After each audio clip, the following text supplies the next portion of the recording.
بزرگوں بڑی تکلیفوں کے بعد یہ دین اللہ نے ہم تک پہنچایا ہے. اب یہ ہم سب کی ذمہ داری ہے، اس لیے کہ آج امت نے اس کام کو کام نہیں سمجھا، آج امت نے اس کام کو کام نہیں بنایا.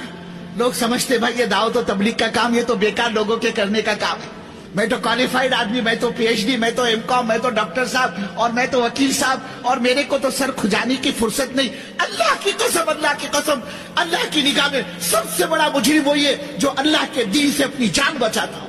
سب سے بڑا مجرم ہے. آج ہمارے پاس وقت نہیں مسلمان کے لیے بول، مسلمان کے لیے جملے، حالانکہ اس امت کا ایک ایک فرد اللہ کے دین کا ذمہ دار ہے. کل قیامت میں چاہے ایم کام ہو، چاہے LLB ہو، چاہے پی ایچ ڈی ہو، چاہے صدر صاحب ہو، چاہے گورنر صاحب ہو، چاہے وکیل صاحب ہو، چاہے مفتی صاحب ہو، چاہے مولوی صاحب ہو، چاہے بزرگوں وہ ڈاکٹر ہو، چاہے انجینئر ہو، چاہے وہ مونگ پھلی بیچنے والا ہو، چاہے وہ ٹیکسی چلانے والا ہو، چاہے وہ سبزی ترکاری کا تھیلا لگانے والا ہو، کل قیامت میں اللہ کا ہاتھ ہوگا، اس کا گریبان ہوگا، اور اللہ اس سے پوچھیں گے ہمارے نبی کی دھجیاں اڑائی گئی، ہمارے نبی نے تکلیفیں برداشت کی، تم اپنے کو نبی کا عاشق، نبی کا امتی بتلاتے ہو، ذرا یہ تو بتلاؤ تم نے نبی صلی اللہ علیہ وسلم کے دین کے لیے کیا کیا. اگر اللہ کا جواب دینا بھاری ہو جائے گا.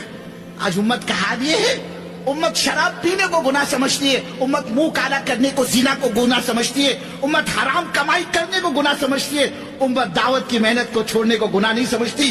حالانکہ سب سے بڑا گناہ، سب سے بڑا جرم عظیم دعوت کی محنت کو چھوڑنا ہے.